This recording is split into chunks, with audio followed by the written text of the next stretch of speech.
سماعت فرمائیے اس سلسلے کا 10واں محاضرہ اسلام کا قانون تجارت اور معاملات۔ بسم اللہ الرحمن الرحیم، نحمدہ ونصلی علی رسولہ الکریم وعلی آلہ واصحابہ اجمعین۔ آج کی گفتگو کا عنوان ہے اسلام کا قانون تجارت و مالیات۔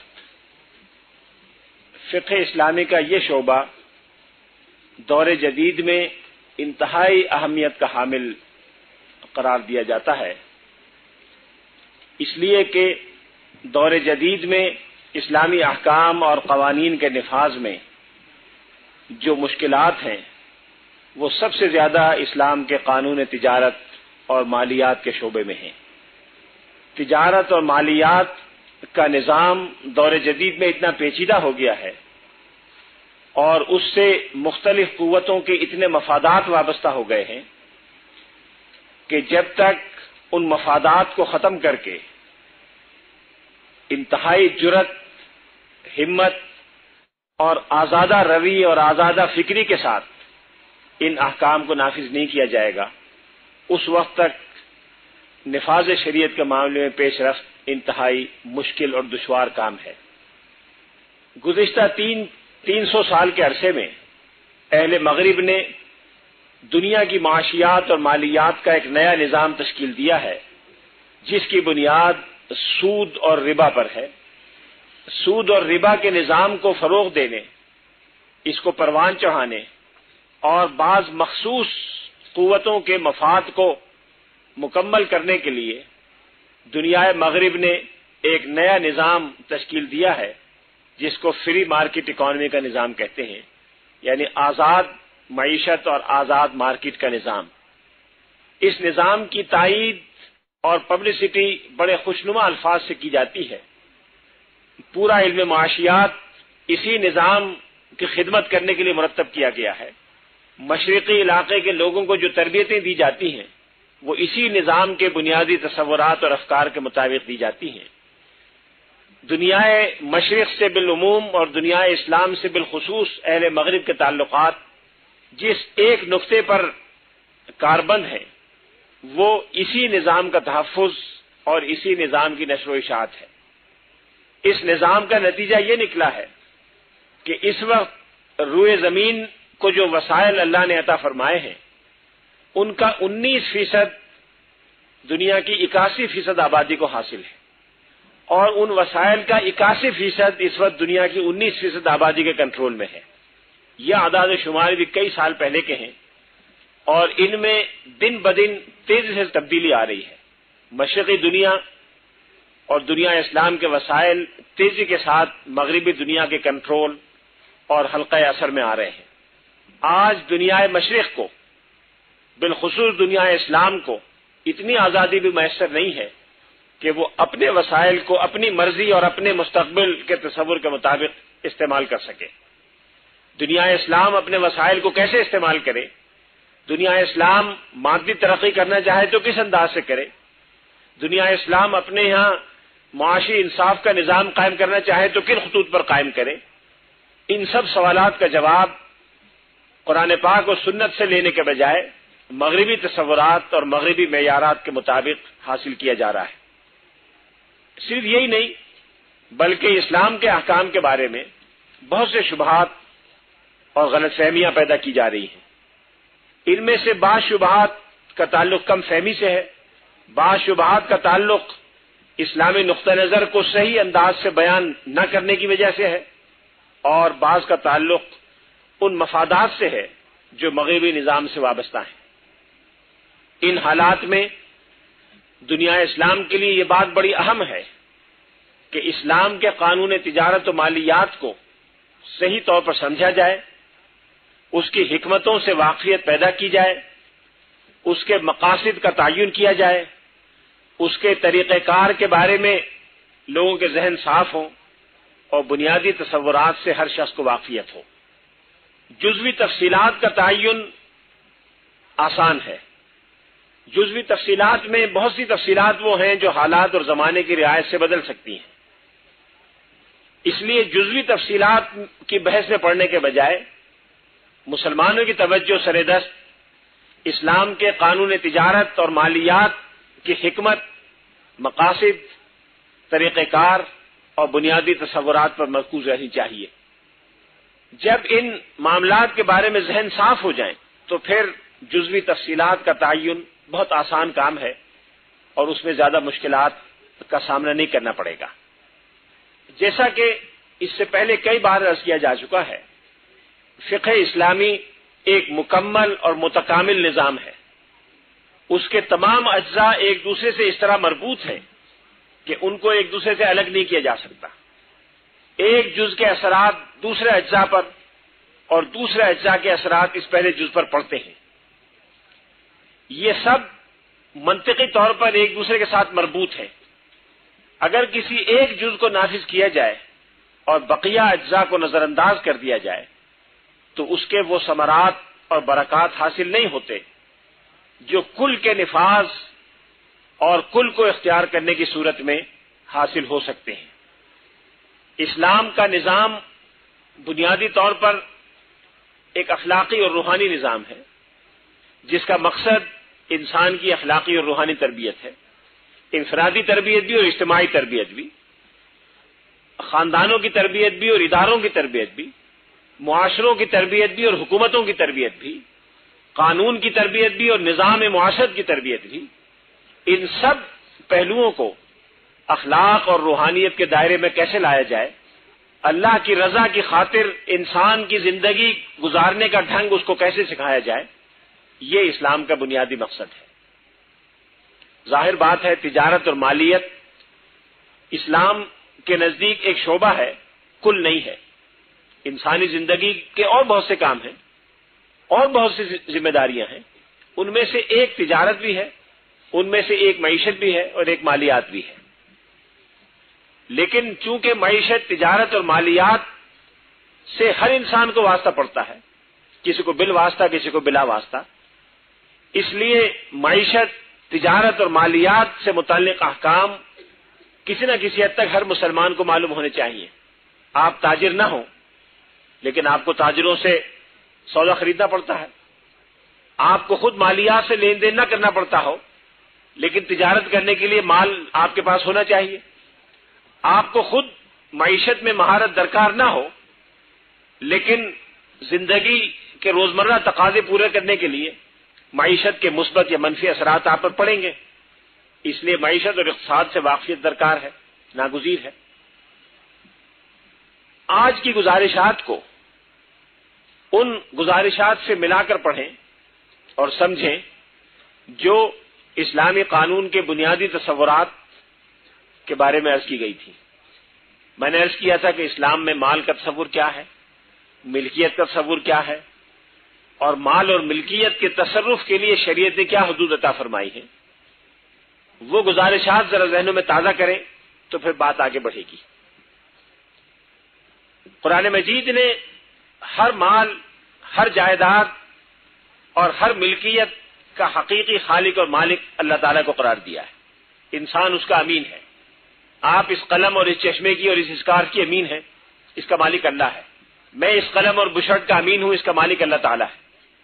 لیکن اللہ تعالیٰ نے اس قمیص کو میری ملکیت اور اس اسکارف کو آپ کی ملکیت کے طور پر بیان کیا ہے۔ اموالکم اور اموالہم کا صیغہ استعمال کیا ہے جس سے اشارہ ملتا ہے کہ مجازی طور پر یہ آپ کی ملکیت ہے اور آپ اس کے مالک ہیں۔ اس لیے جو چیز آپ کی ملکیت میں ہے، گویا جس چیز کو اللہ نے آپ کے انتظام اور آپ کی امانت میں دیا ہے، جس کے تصرف میں آپ اللہ کی خلیفہ ہیں، اس سے استفادہ کرنے کا صرف آپ کو اختیار ہے، کسی اور کو اختیار نہیں ہے۔ اس میں تصرف کرنے کا اختیار صرف آپ کو دیا گیا ہے، کسی اور کو نہیں دیا گیا۔ اب اگر میں اور آپ اس بارے میں کوئی لین دین کرنا چاہیں، میں آپ سے خریدنا چاہوں، آپ مجھے کرائے پر دینا چاہیں، یا کسی اور لین دین کے نتیجے میں اس کی ملکیت یا اس کے مفادات یا اس کے فوائد اور نتائج یا ثمرات مجھے یا کسی اور کو منتقل ہوں، اس کے لیے بنیادی ہدایات قرآن مجید نے اور بعض ضروری اصول سنت نے بیان فرمائے۔ قرآن مجید میں ایک بات اصولی ارشاد فرمائی گئی کہ لا تاکلوا اموالکم بینکم بالباطل الا ان تکون تجارتا عن تراض منکم، کہ اے مسلمانوں اپنا مال ایک دوسرے کے درمیان باطل طریقے سے مت کھاؤ. جو طریقہ اللہ اور اس کے رسول کی شریعت نے ناپسند فرمایا ہے وہ باطل طریقہ ہے. اس طریقے سے اگر مال کھاؤ گے تو یہ حرام ہے. الا ان تکون تجارتا عن تراض منکم، سوائے اس کے کہ تجارت کے ذریعے ایک دوسرے سے مال لے اور دے سکتے ہو، اور وہ تجارت جو آپس کی رضامندی کی بنیاد پر ہو. گویا قرآن مجید نے اس آیت میں 3 اصول ارشاد فرمائے ہیں جو اسلام کے قانون تجارت کی 3 بنیادی دفعات ہیں. کسی کا مال کسی بھی طریقے سے جو شریعت میں جائز نہیں ہے لینا حرام ہے، اور وہ طریقہ باطل ہے. یہ لینا فرد کے لیے بھی ناجائز ہے، جماعت کے لیے بھی ناجائز ہے، گروہوں کے لیے بھی ناجائز ہے، حکومت کے لیے بھی ناجائز ہے. امام ابو یوسف رحمۃ اللہ علیہ نے کتاب الخراج میں ایک اصول بیان فرمایا ہے، لیس للامام ان یخرج شیئا من ید احد الا بحق ثابت معروف. حکومت کے لیے یہ بات بالکل جائز نہیں ہے کہ کسی شخص کے جائز قبضے سے کوئی چیز لے لے سوائے اس کے کہ ایک ثابت طے شدہ اور معروف حق بنتا ہو.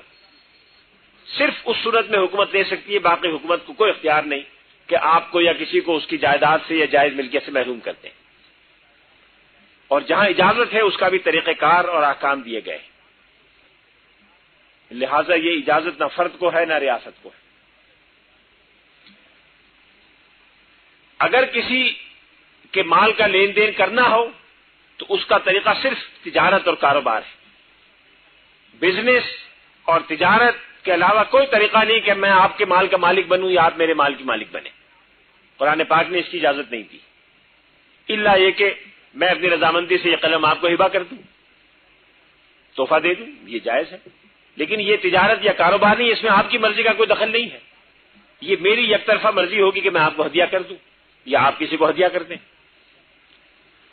تیسری دفعہ یہ ہے کہ جب تجارت ہو تو وہ آپس کی مکمل رضامندی سے ہو. قرآن مجید میں ترازی کی اصطلاح استعمال فرمائی گئی ہے. یہ باب تفاعل ہے، آپ لوگ شاید عربی کی بھی طالبہ ہیں. باب تفاعل میں فعل دونوں طرف سے ہوتا ہے. جب دونوں طرف سے یکساں فعل ہو اس کے لیے باب تفاعل استعمال ہوتا ہے. جیسے تقابل، آپ اس کے سامنے ہیں وہ آپ کے سامنے ہے، دونوں ایک دوسرے کے بالمقابل ہوں گے تو تقابل ہوگا. تصادم، آپ اس سے ٹکرائیں وہ آپ سے ٹکرائے، دونوں ایک دوسرے سے متصادم ہو رہے ہوں، اس کو تصادم کہتے ہیں. ترازی کے معنی ہے کہ وہ بھی مکمل طور پر راضی ہے، آپ بھی مکمل طور پر راضی ہیں. جب تک مکمل رضامندی نہ ہو اس وقت تک تجارت جائز نہیں ہے. اب ترازی کا اصول تو قرآن مجید نے بیان فرما دیا. اس اصول کی مزید وضاحت متعدد احادیث میں رسول اللہ صلی اللہ علیہ وسلم نے فرمائی ہے. بعض اوقات انسان یہ محسوس کرتا ہے کہ ترازی موجود ہے، دونوں طرف سے رضامندی موجود ہے، لیکن واقعہ یہ ہے کہ دونوں طرف سے رضامندی نہیں ہوتی.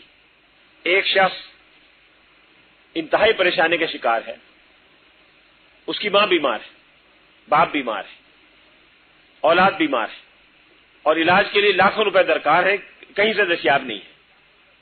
قریب ترین عزیز بستر مرگ پر ہے، وہ اپنا گھر بیچنا چاہتا ہے، پلاٹ بیچنا چاہتا ہے.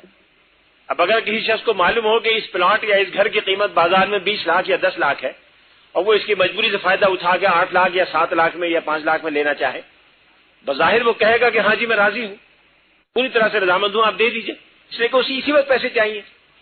یہ ترازی نہیں ہے. اس کے لیے تو جائز ہے اس لیے کہ مجبور ہے، لینے والے کے لیے جائز نہیں ہے کہ وہ کسی شخص کی مجبوری سے فائدہ اٹھا کے اس کو بازار سے اتنی کم قیمت دے کہ جو بازار میں عام طور پہ سمجھا جائے کہ غلط ہے. اسی طرح سے ایک شخص مکمل طور پر رضامندی کا اظہار کرتا ہے، لیکن اس رضامندی کا اظہار اس نے کسی غلط تاثر کی بنیاد پہ کیا ہے. آپ نے ایک مکان بیچ دیا جس میں یہ آرٹیفیشل چھت لگی ہوئی ہے، اوپر سے بھی کچھ اور لگا ہوا ہے، کھپرے لگی ہوئی ہے. آپ نے درمیان میں کہا کہ نیچے تو لینٹر لگا ہوا ہے اور بڑی مضبوط سیمنٹ کی چھت ہے. بعد میں پتا چلا کہ جب آرٹیفیشل چھت نکالی کہ اوپر تو لکڑی کی چھت ہے، اس کے اوپر کھپریل تھی، نیچے لکڑی کی چھت ہے اور اس کے بعد آرٹیفیشل چھت ہے. اس شخص کو اختیار ہے کہ چاہے تو اس سودے کو منسوخ کر دے، اس لیے کہ اس کو تاثر یہ تھا کہ چھت مضبوط ہے اور اس پر دوسری تیسری عمارت بن سکتی ہے۔ گویا کسی غلط تاثر یا کسی غلط پریزنٹیشن کے نتیجے میں اگر کوئی رضامندی حاصل کی گئی ہو تو وہ رضامندی جائز رضامندی نہیں ہوگی۔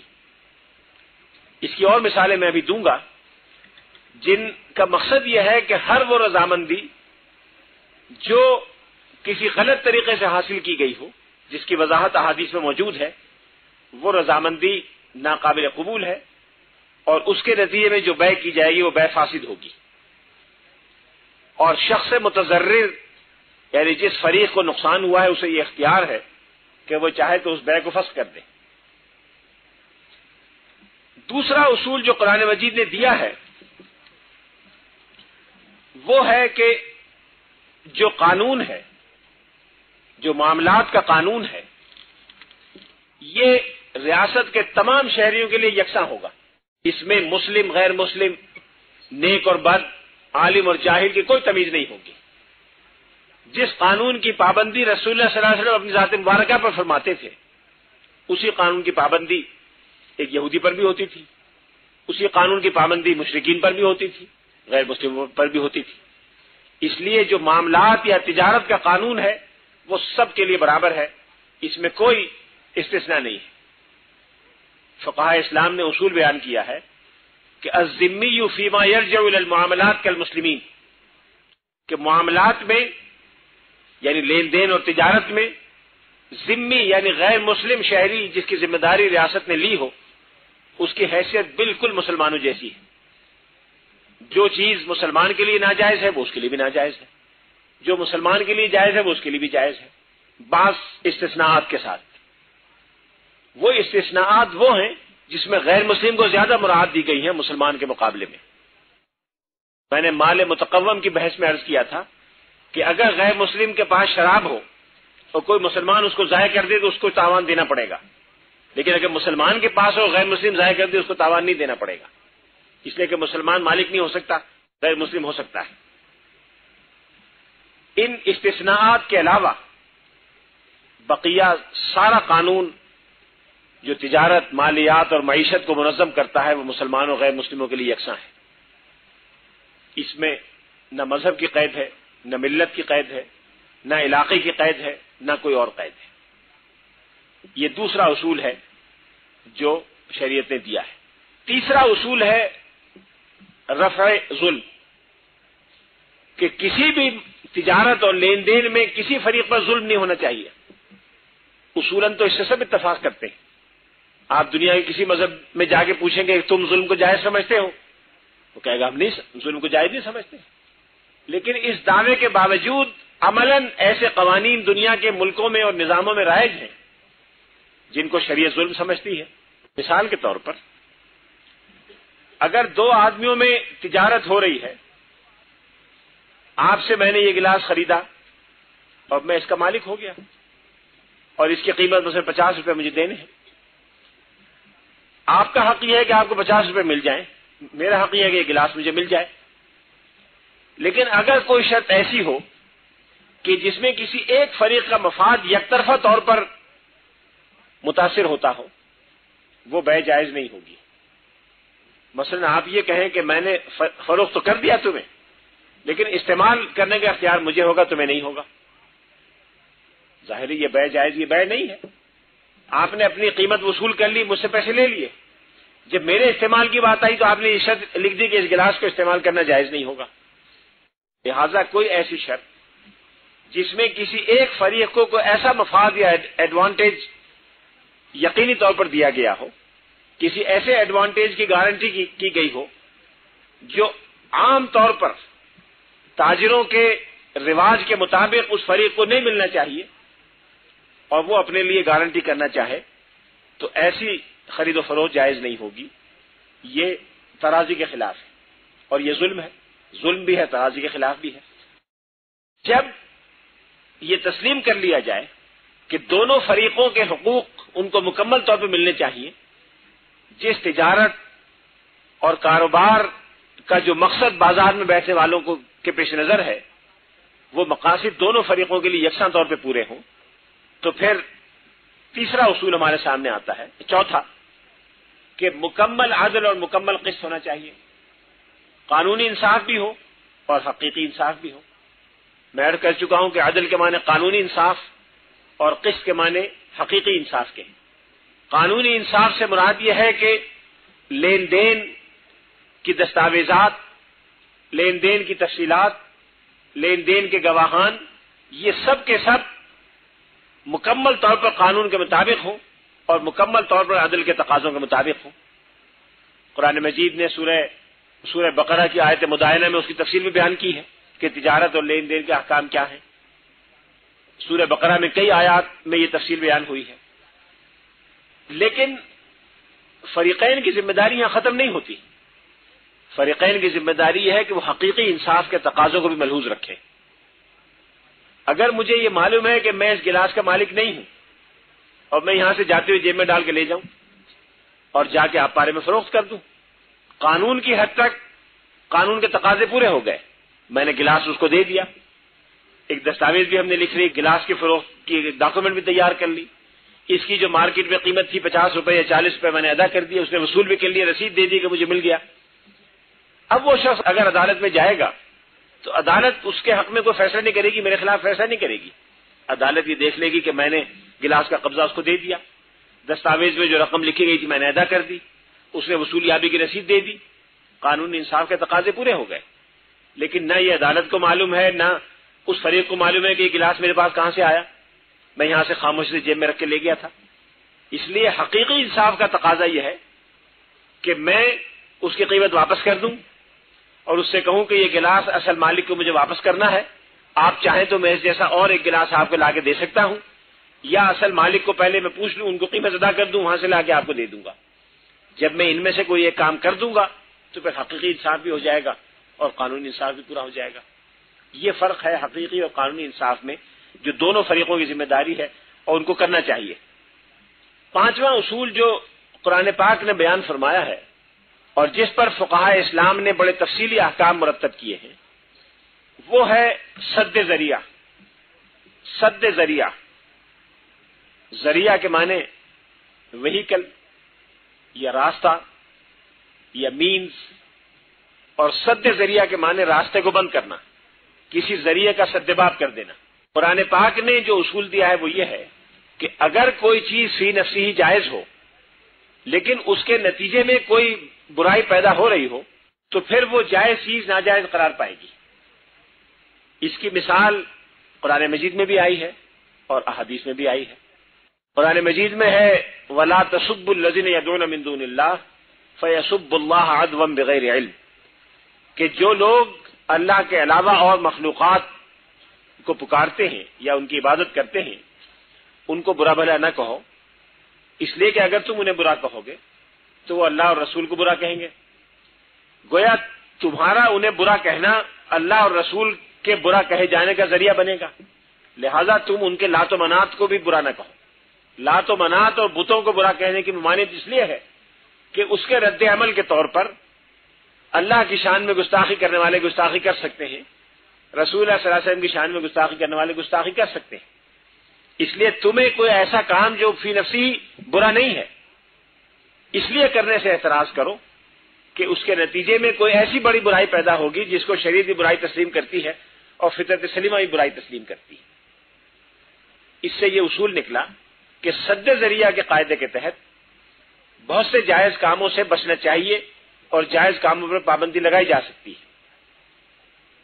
دوسری مثال، فتح مکہ کے بعد رسول اللہ صلی اللہ علیہ وسلم نے حضرت عائشہ صدیقہ سے فرمایا کہ اگر مجھے یہ خطرہ نہ ہوتا کہ تمہاری قوم اسلام کے بارے میں بدگمانی کا شکار ہو جائے گی تو میں کعبے کو دوبارہ ابراہیم کی بنیاد پر استوار کرتا۔ جب حضرت ابراہیم علیہ السلام نے کعبہ بنایا تھا تو اس شکل میں بنایا تھا۔ یہ ایک مستطیل عمارت تھی اور ایک طرف سے اس کی شکل بیضوی تھی۔ حضرت ابراہیم علیہ السلام کے زمانے سے بیت اللہ اسی طرح چلا آ رہا تھا۔ جب رسول اللہ صلی اللہ علیہ وسلم کم سن نوجوان تھے تو مکہ مکرمہ میں سیلاب آیا اور اس سیلاب سے بہت سا نقصان ہوا، اس میں بیت اللہ کی عمارت گر گئی آپ میں سے جس کو موقع ملا ہے مکہ مکرمہ جانے کا، انہوں نے دیکھا ہوگا کہ بیت اللہ اس طرح سے وادی کے درمیان میں جیسے ایک کٹورا ہوتا ہے بہت بڑا، اس کے بیچ میں ایک ابھری ہوئی جگہ بناتے ہیں، اس طرح سے بیت اللہ بنا ہوا ہے.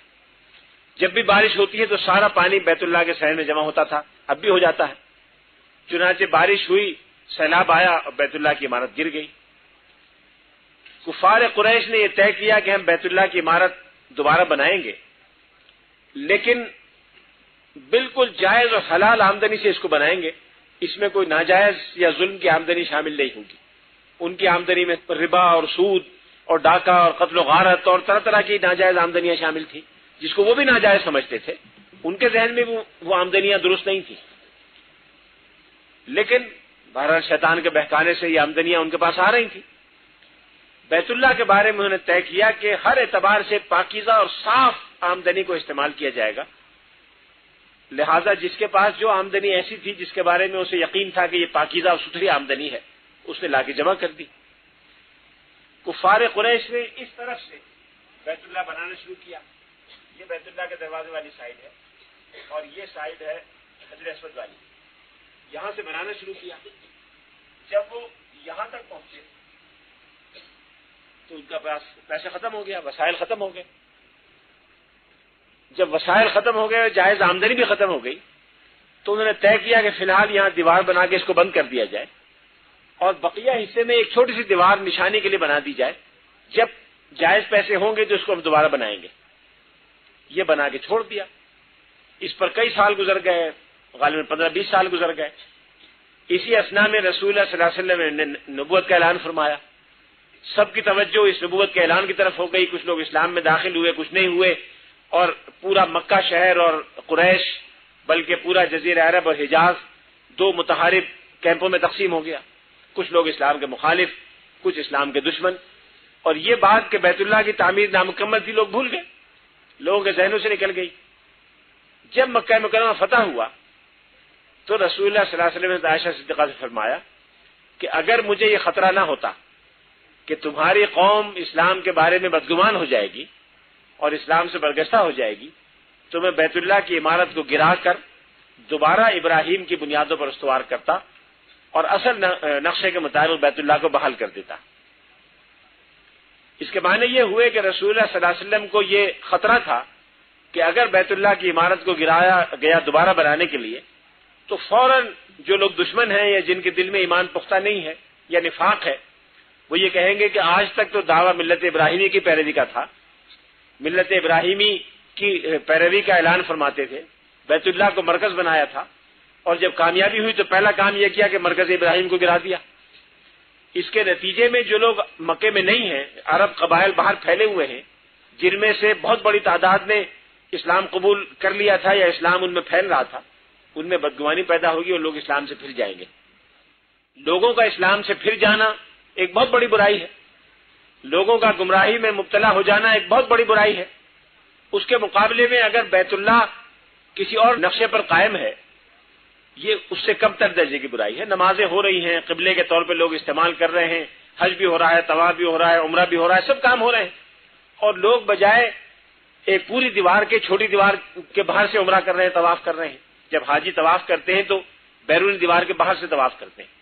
اس کا ایک جزوی فائدہ یہ ہوا کہ عام آدمی جس کو بیت اللہ میں داخلے کا موقع نہیں ملتا، وہ حتیم میں جا کے نماز پڑھ لیتا ہے، وہ بھی بیت اللہ کا حصہ ہے. ہزاروں لاکھوں انسانوں کو روزانہ موقع ملتا ہے، وہ حتیم میں نماز پڑھتے ہیں، عبادت کرتے ہیں، جو ویسے شاید موقع نہ ملتا. تو یہ ایک چھوٹے سے درجے کی برائی، جو پتہ نہیں برائی ہے بھی کہ نہیں، اگر ہے بھی تو بہت معمولی درجے کی ہے، اس کی وجہ سے اتنا بڑا نقصان اٹھایا جائے کہ لاکھوں ہزاروں آدمیوں کے ایمان کو مشکوک کر دیا جائے اور ایسا خطرے میں ڈال دیا جائے کہ وہ اسلام سے پھر جائیں، یہ بہت بڑی برائی ہے. اس لیے رسول اللہ صلی اللہ علیہ وسلم نے اس سے اعتراض فرمایا. ان دو مثالوں سے اندازہ ہوگا کہ سد ذریعہ شریعت میں ایک بنیادی اصول کی حیثیت رکھتا ہے.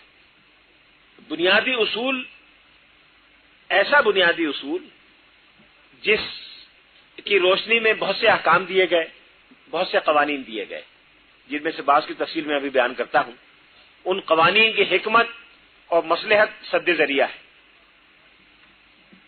چھٹا بنیادی اصول جو قرآن پاک نے دیا ہے، وہ میں نے پہلے بھی عرض کیا تھا، وہ یہ ہے کہ اسلام مال و دولت کو جسد ملی کے لیے خون سمجھتا ہے. جیسے میرے اور آپ کے جسم کے لیے خون ضروری ہے، ناگزیر ہے، اسی طرح سے جسد ملی کے لیے مال و دولت ناگزیر ہے. اگر کسی انسان کے جسم سے پورا خون نچوڑ لیا جائے تو مر جائے گا، زندگی ختم ہو جائے گی. اگر کسی معاشرے یا ریاست سے پوری دولت کھینچ لی جائے، ریاست باقی نہیں رہ سکتی، مر جائے گی، معاشرہ ختم ہو جائے گا. اسی لیے قرآن مجید نے مال کو قیام للناس کہا ہے کہ مال قیام للناس ہے، جس کی وجہ سے لوگ قائم ہوتے ہیں، جس کی بنیاد پر معاشرہ زندہ رہتا ہے. پھر جس طرح سے خون ایک فرد کی زندگی میں اہمیت رکھتا ہے، اسی طرح سے معاشرے کی زندگی میں اہمیت رکھتا ہے. ایک فرد کے جسم میں جسم کے ہر حصے میں خون ہونا چاہیے. انگلی میں بھی ہونا چاہیے، کان میں بھی ہونا چاہیے، ٹانگوں میں بھی ہونا چاہیے، سر میں بھی ہونا چاہیے. جس حصے میں خون نہیں ہوگا وہ حصہ مفلوج ہو جائے گا. کسی کے جسم کے ہاتھ میں خون نہ آئے تو ہاتھ مفلوج ہو جائے گا، کام نہیں کرے گا. ٹانگ میں خون کی گردش بند ہو جائے تو ٹانگ مفلوج ہو جائے گی. جب خون خراب ہوتا ہے جسم بیمار ہو جاتا ہے، جب خون صاف رہتا ہے جسم صاف رہتا ہے. جسم کے جس حصے کو جتنی ضرورت ہے اتنا خون ملتا رہے تو جسم صحت مند رہتا ہے. ضرورت سے کم ملے تو جسم بیمار ہو جاتا ہے. یہی حال جسد ملی کا ہے. مال و دولت کو جسم کے ہر حصے میں یکساں طور پہ پہنچنا چاہیے. جس کو جتنی ضرورت ہے اتنا خون وہاں جانا چاہیے، تاکہ کوئی حصہ زندگی کے اس ذریعے سے محروم نہ رہے. یہ قرآن مجید کی نظر میں مال کا تصور ہے. اسی لیے قرآن مجید نے حکم دیا کئی لا یکون دولتن بین الاغنیاء منکم، تاکہ مال و دولت تم میں سے صرف دولت مندوں کے درمیان گردش نہ کرے، سب کے درمیان گردش کرے. اس اصول کے تحت بہت سے احکام دیے گئے ہیں، بعض احادیث میں دیے گئے ہیں، بعض فقہاء اسلام نے اپنے استدلال سے معلوم کیے ہیں. مثال کے طور پر شریعت یہ کہتی ہے کہ ہر شخص کو اپنے مال میں تصرف کا اختیار ہے. میں آپ کو مجبور نہیں کر سکتا کہ آپ اپنے مال میں کیا تصرف کریں، آپ مجھے مجبور نہیں کر سکتے. لیکن اگر کوئی شخص اپنے مال میں ایسا تصرف کرنے لگے کہ اس سے دولت کا ارتکاز ہونے لگے، اس سے دولت کا پھیلاؤ رک جائے، تو پھر یہ قرآن پاک کے اس بنیادی حکم کے خلاف ہوگا. لہذا ریاست کی ذمہ داری ہے کہ وہاں مداخلت کرے اور اس ارتکاز کو روک دے. مثلا آپ کو اللہ نے بڑی دولت دی ہے، آپ یہ کریں کہ بازار میں جتنے ڈالر ہیں سب خرید لیں. روزانہ 10 کھرب روپے کے ڈالر آپ خرید لیا کریں، تو نتیجہ یہ نکلے گا کہ جو ڈالر آج 58 روپے کا ہے وہ 100 روپے کا ہو جائے گا، 110 روپے کا ہو جائے گا، 200 400 500 روپے کا ہو جائے گا. پاکستانی کرنسی بیٹھ جائے گی. اس لیے ریاست کی ذمہ داری ہے کہ آپ کو یہ نہ کرنے دے. آپ کہیں کہ جی مجھے تصرف کا اختیار بھی ہے شریعت میں، جو چاہے خریدوں جو چاہے بیچوں. جو بیچ رہا ہے وہ بھی آزادانہ مرضی سے بیچ رہا ہے، جو خرید رہا ہے وہ بھی خرید رہا ہے. اس کی اجازت نہیں ہے، اس لیے کہ کئی لا یکون دولتن بین الاغنیاء منکم کے خلاف ہے، عدل کے خلاف ہے، رفع ظلم کے خلاف. آپ یہ چاہیں کہ بازار میں جتنا گندم ہے سب خرید کے اپنے گوداموں میں بھر دیں اور کہیں کہ جی مجھے اختیار ہے، میں جس طرح سے چاہیں اپنے مال میں تصرف کروں. اس کی اجازت نہیں ہے. جب ایک شخص کے پاس گندم کا بیشتر حصہ جمع ہو جائے گا تو بقیہ تاجر کہاں سے فروخت کریں گے؟ اور جب تاجروں کے پاس فروخت کرنے کے لیے نہیں ہوگا، قلت پیدا ہوگی تو قیمت بڑھ جائے گی. طلب اور رسد کا، ڈیمانڈ اور سپلائی کا جو فطری نظام ہے وہ متاثر ہو جائے گا. اس لیے اس فطری نظام کو متاثر ہونے سے بچانے کے لیے ضروری ہے کہ حکومت اس میں مداخلت کرے. اس پہ آپ غور کرتے جائیں تو بہت سے احکام کی حکمت اور علت معلوم ہو جائے گی. وہ احکام بھی جن کا براہ راست تعلق تجارت اور مالیات سے ہے، اور وہ احکام بھی جن کا براہ راست تعلق تجارت اور مالیات سے نہیں ہے، لیکن وہ بالواسطہ ملک کی معاشی زندگی کو متاثر کرتے ہیں. مثال کے طور پر وراثت کا قانون. شریعت نے وراثت کا قانون جن بہت سی حکمتوں کی وجہ سے دیا ہے، ان میں سے ایک حکمت یہ بھی ہے کہ مال و دولت ایک جگہ مرتکز نہ ہو. ایک شخص نے جائز طریقے سے مال و دولت حاصل کی، اس کے مرنے کے بعد وہ اس کے ورثاء میں 8 10 15 آدمیوں میں تقسیم ہو جائے گی. پھر ان ورثاء کی اور 3 4 نسلوں میں تقسیم ہو جائے گی. اس طرح سے ایک خاندان کی دولت 20 خاندان میں پہنچ جائے گی. اب ان چیزوں کا آپس میں بڑا گہرا تعلق ہے. معاشیات کا شادی بیاہ سے لوگوں کو تعلق نظر نہیں آتا، اسلام کی نظر میں تعلق ہے۔ اسلام کا مزاج یہ ہے کہ لوگ شادیاں کریں دور دور کے خاندانوں میں، قریبی خاندانوں میں کم کریں۔ حرام نہیں ہے، مکروہ نہیں ہے، تلقین کی گئی۔ اس کی وجہ یہ ہے، بہت سارے اسباب ہو سکتے ہیں۔ ایک سبب یہ بھی ہے کہ جب ایک خاندان کی دولت تقسیم ہوگی، اس کا ایک حصہ کسی اور خاندان کو پہنچے گا جو پہلے سے رشتے دار نہیں تھے۔ جب ان کے یہاں وہ حصہ کسی اور میں تقسیم ہوگا تو تیسرے خاندان میں جائے گا، چوتھے میں جائے گا، دولت پھیلتی جائے گی۔ اس سے اور بہت سے مسائل پیدا ہوتے ہیں، نفسیاتی مسائل پیدا ہوتے ہیں، ان پر تو لوگ زور دیتے ہیں، لیکن یہ لوگوں کی توجہ میں ابھی تک نہیں آیا کہ اس سے دولت کے ارتکاز کے خلاف جو اسلام کا رجحان ہے وہ متاثر ہوتا ہے۔ زکوٰۃ کے احکام ہیں۔ اول تو شریعت نے حکم دیا، تلقین کی کہ جو ہے اللہ کے راستے میں خرچ کر دو۔ آئیڈیل بات تو یہ ہے کہ جو ضرورت سے زائد ہے وہ اللہ کے راستے میں خرچ کر دو، کل العفو۔ لیکن اگر کوئی شخص اتنے اونچے معیار پر نہ جا سکے تو جتنا خرچ کر سکتے ہو وہ خرچ کرو۔ خرچ کرنے کے بعد جو بچ جائے وہ پس انداز کرنے کی اجازت ہے، لیکن پس انداز کر کے اس کو بیکار چھوڑ دینے کی اجازت نہیں ہے، اس کی تلقین نہیں کی گئی۔ تلقین یہ کی گئی کہ اس کو تجارت میں لگاؤ، تاکہ تجارت میں لگنے سے معاشی سرگرمی کو فروغ ملے اور دولت بیکار نہ پڑی رہے۔ متعدد احادیث میں رسول اللہ صلی اللہ علیہ وسلم نے اس کی تلقین فرمائی کہ دولت کو گھر میں جمع نہ رکھو بلکہ تجارت اور کاروبار میں لگاؤ۔ جب تجارت اور کاروبار میں لگاؤ گے تو معاشی سرگرمی پھیلے گی اور اس سے دولت میں پھیلاؤ پیدا ہوگا، دولت میں پھیلاؤ بھی پیدا ہوگا اور لوگوں کو روزگار بھی ملے گا، لوگوں کی تجارت کو فروغ ہوگا۔ لیکن اس کے ساتھ ساتھ دولت پھیلتی بھی جائے گی، اور اگر بالفرض کوئی شخص تجارت میں نہیں لگاتا، گھر میں رکھتا ہے اور یہ سارے لوپ ہول جو شریعت نے بند کر دیے ہیں اس کے باوجود دولت جمع ہو جاتی ہے تو ہر سال 2.5% اس کو دینی پڑے گی، اور کتنے سال زندہ رہے گا؟ 15 20 سال، 25 سال، 30 سال۔ 30 سال کے بعد تقسیم ہو جائے گی، ورثاء کے پاس پہنچے گی، وہ بھی جمع کر دیں گے، وہ 2.5% دیں گے، تو ایک آدھ نسل کے بعد دولت کے ارتکاز کے سارے معاملات ختم ہو جائیں گے۔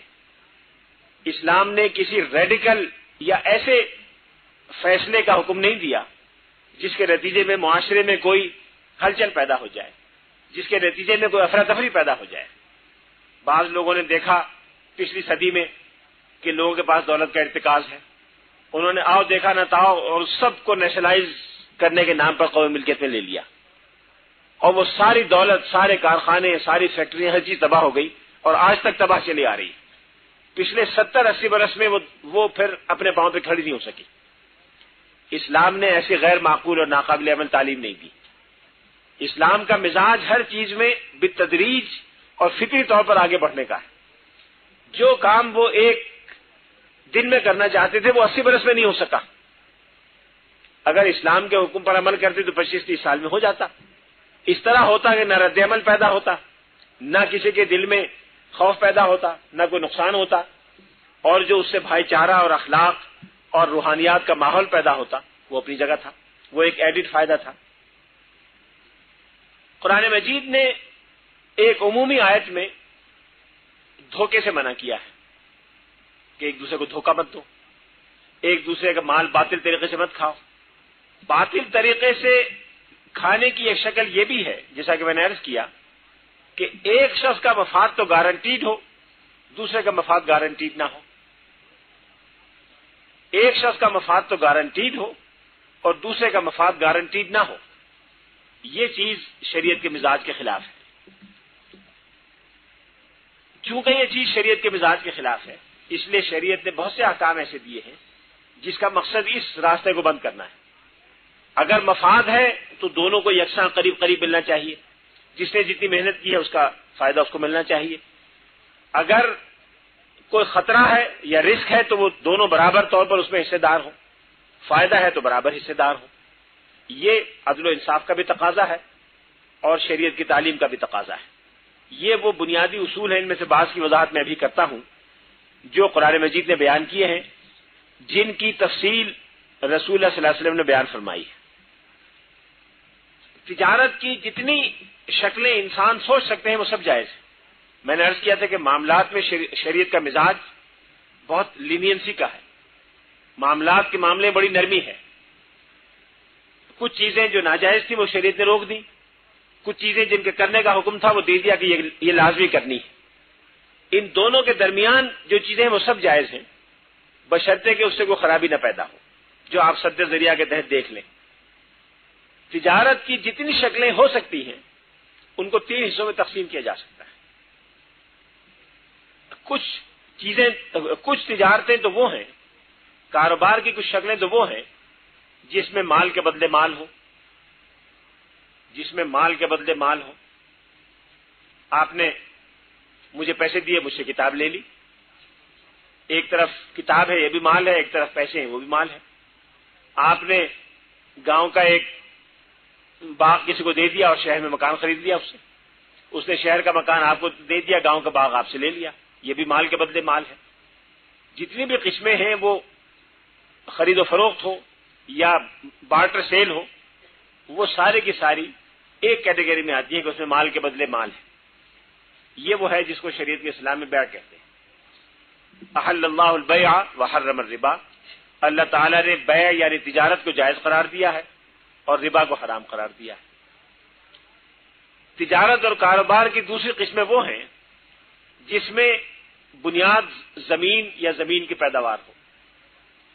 ایک شخص محنت کرے گا، دوسرا شخص زمین دے گا، ایک شخص پیسہ دے گا، دوسرا شخص محنت کرے گا، ایک شخص بیج دے گا، دوسرا محنت کرے گا، ایک بیج اور محنت دونوں کرے گا، دوسرا زمین دے گا۔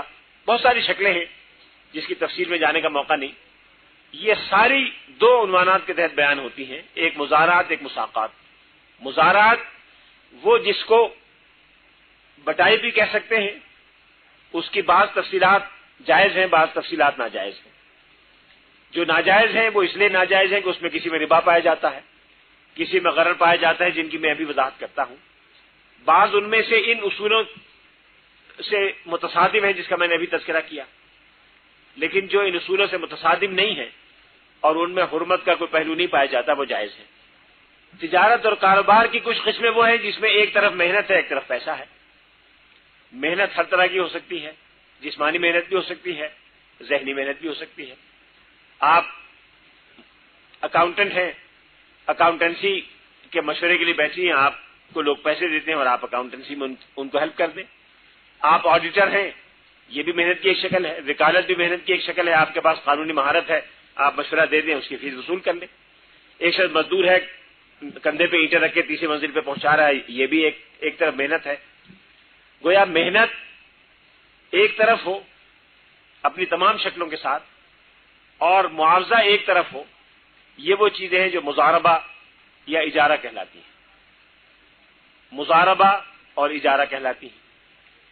کاروبار اور تجارت کی چوتھی قسم وہ ہے جس کی بنیاد تنظیم یعنی آرگنائزیشن پر ہو، کہ 2 فریق مل کر کسی کاروبار کو منظم کریں، دونوں طرف سے تنظیم میں شریک ہوں۔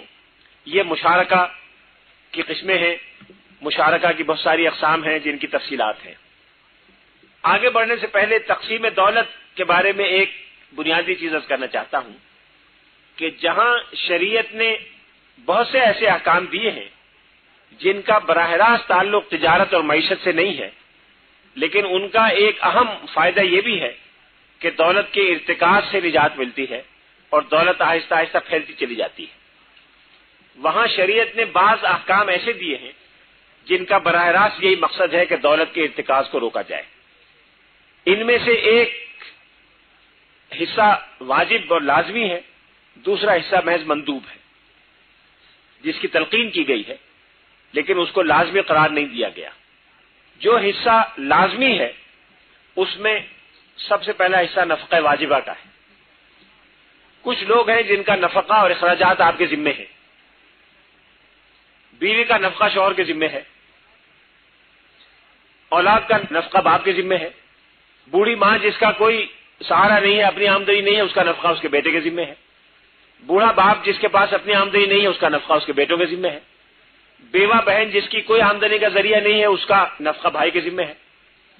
قرآن مجید نے ایک اصول دے دیا، وَعَلَى الْوَارِثِ مِثْلُ ذَلِكَ، وَعَلَى الْوَارِثِ مِثْلُ ذَلِكَ، وارث کے ذمے ویسا ہی ہے۔ اس کے معنی یہ ہے کہ ہر وہ شخص جس کے آپ کسی نہ کسی حالت میں وارث ہو سکتے تھے، اگر وہ ضرورت میں ہو اور آپ کے پاس وسائل ہو تو آپ پر اس کی ذمہ داری عائد ہوتی ہے۔ یہ نفقہ واجبہ ہے جس کی تفصیلات فقہاء نے مرتب فرمائی ہیں، اور قرآن مجید کے ان 3 الفاظ سے یہ حکم نکلتا ہے، وَعَلَى الْوَارِثِ مِثْلُ ذَلِكَ۔ دوسرا واجب حکم یا فرض حکم وراثت ہے۔ وراثت کے احکام کے تحت ایک شخص کی 2/3 دولت لازماً اس کے مرنے کے بعد تقسیم ہو جائے گی۔ وراثت کے احکام کی اہمیت کو ابھی تک دنیا نے نہیں سمجھا۔ ابھی تک دنیا یہ سمجھتی ہے کہ مال و دولت کا ارتکاز ایک جگہ ہونا یہ معاشیات کے لیے مفید ہے، جبکہ قرآن مجید اس کو غیر مفید سمجھتا ہے۔ انگلستان میں آج بھی، اس وقت بھی 2004 میں بھی پرائمو جینیچر کا اصول رائج ہے۔ پرائمو جینیچر کے معنی ہے کہ سب سے بڑے بیٹے کی وراثت۔ وہاں ایک خاص حد تک اگر جائیداد ہو تو اس کے بعد اس جائیداد کا کوئی وارث نہیں ہو سکتا سوائے سب سے بڑے بیٹے کے۔ اس اصول پر انگلستان میں آج بھی عمل ہو رہا ہے۔ کوئی اعتراض نہیں کرتا عورتوں کے حقوق کا علمبردار۔ میں نے کم از کم نہیں سنا کسی مغربی یا مشرقی خاتون کو جس نے اس پہ اعتراض کیا ہو کہ یہ انصاف کے خلاف ہے، عورتوں اس کے خلاف زیادتی ہے۔ مجھے نہیں پتا یہاں کی عورتیں جو مظاہرے کرتی رہتی ہیں وقتاً فوقتاً، یہ اس پہ کیوں مظاہرہ نہیں کرتی۔ بالکل بالبداہت غلط ہے کہ باپ کے پاس بڑی جائیداد تھی، جاگیر تھی، اس میں نہ بیٹیوں کو ملے گا، نہ بہنوں کو ملے گا، نہ بیوی کو ملے گا، نہ ماں کو ملے گا، سب سے بڑے بیٹے کو ملے گا۔ چھوٹے بیٹے کو کیوں نہیں ملے گا؟ بہنوں کو کیوں نہیں ملے گا؟ ایک عجیب سی بات ہے۔ اگر بیٹا نہ ہو، بھائی بھی نہ ہو، باپ بھی نہ ہو، چچا بھی نہ ہو، چچا زاد بیٹا بھی نہ ہو تو نواسے کو ملے گا، بیٹی کو پھر بھی ملے گا۔ اب سوائے اس کے کہ دھاندلی ہے اور ظلم ہے، اس کے علاوہ اور کوئی حکمت نہیں معلوم ہوتی۔ شریعت نے ایسا کوئی اصول نہیں رکھا۔ وراثت کے احکام لازمی طور پر واجب التعمیل ہیں، اور مرنے والے کے بعد فوراً اس کو تقسیم کر دیا جائے۔ من بعد وصیت یوصی بها او دین، پہلے قرض ادا کیا جائے گا، اس کے بعد وصیت پر عمل درآمد کیا جائے گا، اس کے بعد جو بچے گا وہ ورثاء میں حصے کے مطابق تقسیم کر دیا جائے گا۔ تیسری چیز زکوٰۃ ہے جو ہر شخص کو دینی ہے۔ زکوٰۃ 2.5% سے لے کر 20% تک ہے۔ بعض جگہ 20% ہے جس کو خمس کہتے ہیں، بعض جگہ 10% ہے جس کو عشر کہتے ہیں، بعض جگہ 5% ہے جس کو نصف العشر کہتے ہیں، اور بقیہ جگہ 2.5% ہے۔ کفارات شریعت نے رکھے ہیں۔ اسلام کے علاوہ کوئی دنیا کا مذہبی نظام ایسا کبھی نہیں تھا ماضی میں، اور آج بھی نہیں ہے، جس نے دولت کے ارتکاز کو توڑنے کے لیے مذہبی احکام کو استعمال کیا۔ یہ شخص کا روزہ ٹوٹ جائے، کوئی روزہ توڑ دے جان بوجھ کر، تو کیا کرے؟ 60 مسکینوں کو کھانا کھلائے۔ جب 60 مسکینوں کو کھانا کھلائے گا تو دولت تو تقسیم ہوگی، 60 مسکینوں تک وہ دولت پہنچے گی۔ حالانکہ خالص مذہبی غلطی ہے، ایک خالصتاً روحانی اور شخصی معاملہ ہے۔ مذہبی معاملات تو خالص شخصی ہوتے ہیں دنیا کی نظر میں، لیکن یہاں اس خالصتاً روحانی اور شخصی معاملے کو غریبوں تک دولت اور وسائل کے پہنچانے کا ذریعہ بنا دیا گیا۔ کل میں بھول گیا قتل کے بارے میں کہنا کہ قتل خطا میں اور قتل شبہ عمد میں کفارے کی ادائیگی کا بھی حکم ہے۔ کفارہ لازماً ادا کیا جائے گا، جس کی تفصیل سورہ نساء میں موجود ہے۔ اب جب کفارہ ادا کیا جائے گا تو غلطی سے ہونے والے قتل کی صورت میں کفارے کے طور پر جو غریبوں کو چیز دی جائے گی، اس کے نتیجے میں دولت کا ایک اور حصہ پھیلے گا۔ اس لیے کفارے کے سارے احکام دیکھیں، کہیں 10 مسکینوں کو کھلاؤ، جھوٹی قسم کھا لی تو 10 مسکینوں کو کھانا کھلاؤ، فلاں کام ہو گیا تو 10 مسکینوں کو کھانا کھلاؤ، حج میں غلطی ہو گئی تو بکرا دمبا ذبح کر کے غریبوں میں تقسیم کر دو، بڑی غلطی ہو جائے تو اونٹ یا گائے ذبح کر کے تقسیم کر دو، اس کے پیسے غریبوں کو دے دو۔ یہ ایک ایسی چیز ہے جس پر غور کریں تو بہت سی حکمتیں آپ کے سامنے آئیں گی کہ شریعت نے کس طرح اپنے اجزاء کو ایک دوسرے سے مربوط کیا ہے۔ خالص عبادات معاشی معاملات سے مربوط ہیں، ان کے معاشی نتائج نکل رہے ہیں۔ خالص معاشی معاملات کے فوائد روحانی زندگی میں ہو رہے ہیں۔ یہ پیسہ خرچ کیا لیکن وہ جو غلطی ہو گئی تھی نماز میں یا حج میں یا روزے میں، وہ کمپنسیٹ ہو گئی، غلطی کا تدارک ہو گیا۔ زمان اور دیت کا میں نے ذکر کیا تھا کل کہ قتل شبہ عمد میں دیت دی جاتی ہے، قتل خطا میں دیت دی جاتی ہے۔ دیت کی رقم اگر سونے کے مطابق ہو 10 لاکھ روپے ہوں آج کل، تو کتنی رقم دی جائے گی؟ یہ جو ملتان میں 40 افراد مارے گئے، ان کی دیت ریاست کے ذمہ ہے، ریاست کا فرض ہے کہ دیت ادا کرے۔ حضرت علی رضی اللہ تعالیٰ عنہ کا ارشاد ہے، لا یطل دم فی الاسلام، اسلام میں کوئی خون رائے گا نہیں جا سکتا۔ اسلام میں کوئی خون رائے گا نہیں جائے گا. اگر قاتل پکڑا گیا ہے تو اس سے قصاص لیا جائے گا. شبہ عمد یا خطا ہے تو اس سے دیت لی جائے گی. قاتل کا پتہ نہیں چلتا لیکن یہ اندازہ ہے کہ اس علاقے کے لوگوں میں سے کوئی ہے تو قصاص ہوگی اور دیت ہوگی. اور اگر کچھ نہیں ہے تو ریاست اس کی ذمہ داری ہوگی، ریاست ذمہ دار ہوگی.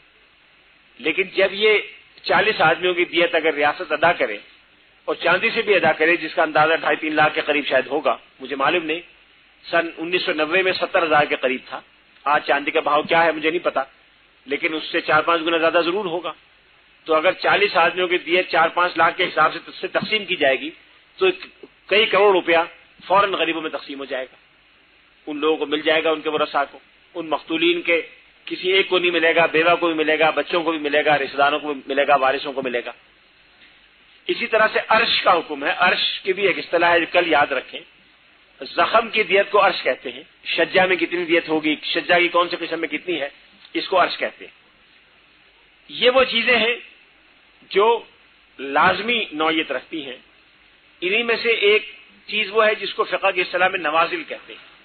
نوازل سے مراد وہ ایمرجنسی ٹیکسز ہیں جو ریاست کو کسی ایمرجنسی میں لگانے پڑے. جنگ ہو گئی اور جنگ کے اخراجات سے عہدہ برا ہونے کے لیے ریاست کو نیا ٹیکس لگانا پڑا.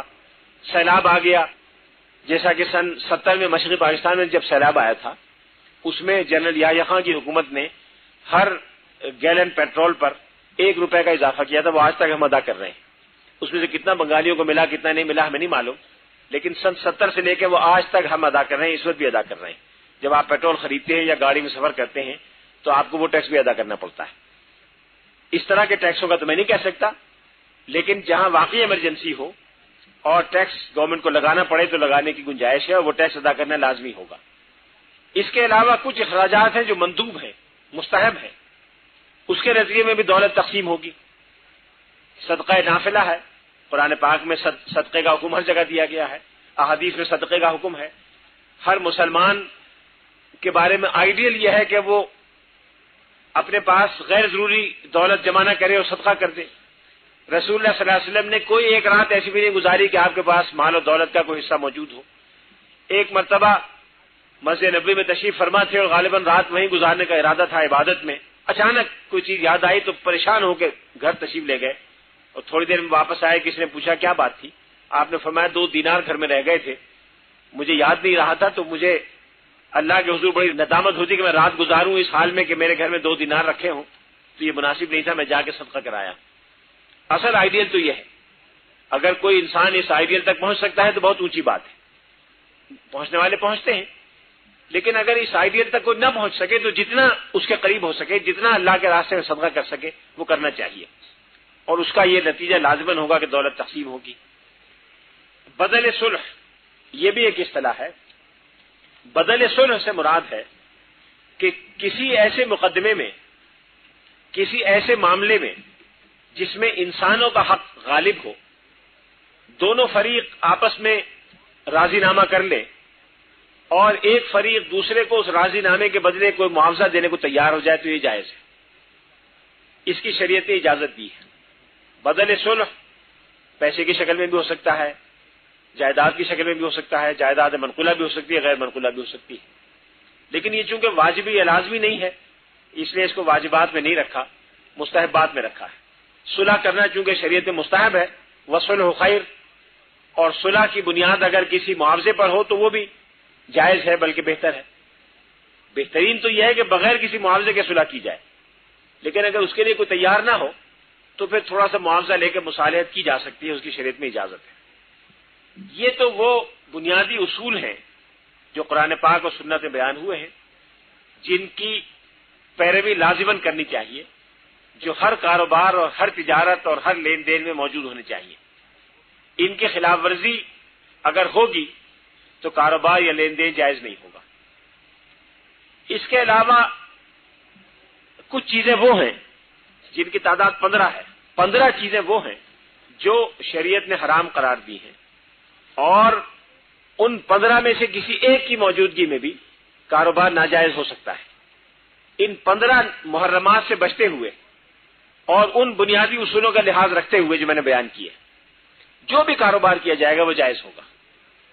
اس میں کوئی رد و قدا نہیں، اس کا نام جو بھی ہو، آپ اس کاروبار کا جو مرضی نام رکھ لیں، اس کاروبار کا جو چاہیں طریقہ طے کر لیں، جو تفصیلات دی چاہیں طے کر لیں، شریعت نے کوئی پابندی نہیں لگائی، ان بنیادی اصولوں کی پیروی کریں اور ان 15 محرمات سے اجتناب کریں۔ ان میں سب سے بڑا محرم ربا ہے۔ ربا یعنی سود کو شریعت میں قطعیت کے ساتھ حرام قرار دیا گیا ہے، اور مسلمانوں سے یہ کہا گیا کہ جتنے بھی سودی قرضے یا مطالبات ہیں ان کو فوری طور پر ختم کر دو، جو اصل رقم ہے وہ وصول کرو، نہ کم نہ زیادہ، لا تظلمون ولا تظلمون، نہ خود ظلم اٹھاؤ نہ دوسرے پر ظلم کرو، اور اگر کوئی شخص اس سے باز نہ آئے تو فاذنوا بحرب من اللہ ورسولہ، تو اللہ اور رسول کے خلاف اعلان جنگ ہے۔ یہاں تک کہ رسول اللہ صلی اللہ علیہ وسلم نے ایک عیسائی قبیلے کے ساتھ جو معاہدہ فرمایا، نجران کے ساتھ، نجران ایک علاقہ تھا، وہاں عیسائیوں کے بعض قبائل رہتے تھے، قبیلے کا نام نجران نہیں تھا۔ ان عیسائیوں سے رسول اللہ صلی اللہ علیہ وسلم نے معاہدہ کیا جس میں ان کو وہاں رہنے کے حقوق دیے گئے، ان کو شہریت کے تمام مراد سے نوازا گیا، ان کے مذہبی مراسم کی انجام دہی کی ان کو آزادی دی گئی، اور یہ سارے حقوق اس میں لکھے گئے۔ اس میں یہ بھی لکھا گیا کہ تم ربا کا کاروبار نہیں کرو گے، اگر تم میں سے کسی نے ربا کا کاروبار کیا تو پھر یہ معاہدہ منسوخ کر دیا جائے گا۔ فذمۃ اللہ منہ بریئہ، پھر یہ ذمہ ہماری طرف، یہ گارنٹی جو ہم نے تمہارے تحفظ کے لی ہے، یہ گارنٹی ہم واپس لے لیں گے۔ دی گارنٹی شیل اسٹینڈ وڈران، یہ سخت الفاظ اس میں آئے ہیں۔ ربا کس کو کہتے ہیں؟ ربا کہتے ہیں کسی ایسے اضافے کو جو کسی واجب الادا رقم کے مقابلے میں کسی ایک فریق کی طرف سے وصول کیا جائے، جس کے مقابلے میں نہ کوئی سودا ہو، نہ کوئی محنت ہو، نہ کوئی رزق ہو، اور نہ کوئی خدمت ہو۔ خدمت، محنت، معاوضہ یا رزق، ان چاروں کی عدم موجودگی میں اگر کوئی معاوضہ لیا جائے گا جو محض وقت کے مقابلے میں ہو، وہ ربا کہلائے گا۔ یہ چیز شریعت کے ہر حکم سے متعارض ہے اور قرآن پاک کے بنیادی اور قطعی محرمات میں سے ہے۔ رسول اللہ صلی اللہ علیہ وسلم نے سود کی برائی کو بیان کرتے ہوئے بعض ایسے ارشادات فرمائے ہیں کہ مسلمان اگر ان کو سن لے تو اس کے رونگٹے کھڑے ہو جاتے ہیں، اتنی برائی ہے ربا کی۔ اس لیے ربا سے بچنے کی سب سے بنیادی ہدایت ہے۔ دوسری چیز ہے غرر سے بچنا۔ غرر کے لفظی معنی ہیں کسی کاروبار میں کسی فریق کے مفاد کا کسی ایسی صورتحال سے مشروط ہونا جو اس کے اختیار میں نہ ہو، اس کو غرر کہتے ہیں۔ ابھی مثالیں عرض کرتا ہوں۔ آپ نے کسی شخص سے معاملہ کیا کہ میں راول ڈیم میں شکار کھیلنے جا رہا ہوں، جتنی مچھلی ملے گی وہ 1000 روپے میں نے آپ کو فروخت کر دی، 1000 روپے دے دیجئے، شکار میں جو مچھلی آئے گی وہ آپ کی۔ اب ہو سکتا ہے 1 کلو مچھلی آئے، ہو سکتا ہے 1 بھی نہ آئے، ہو سکتا ہے 10 کلو مچھلی آ جائے۔ اب ان میں سے کسی ایک فریق کا مفاد تو طے ہے کہ اس کو 1000 روپے مل گئے، وہ تو قطعیت کے ساتھ طے ہے، ڈیفینٹ ہے۔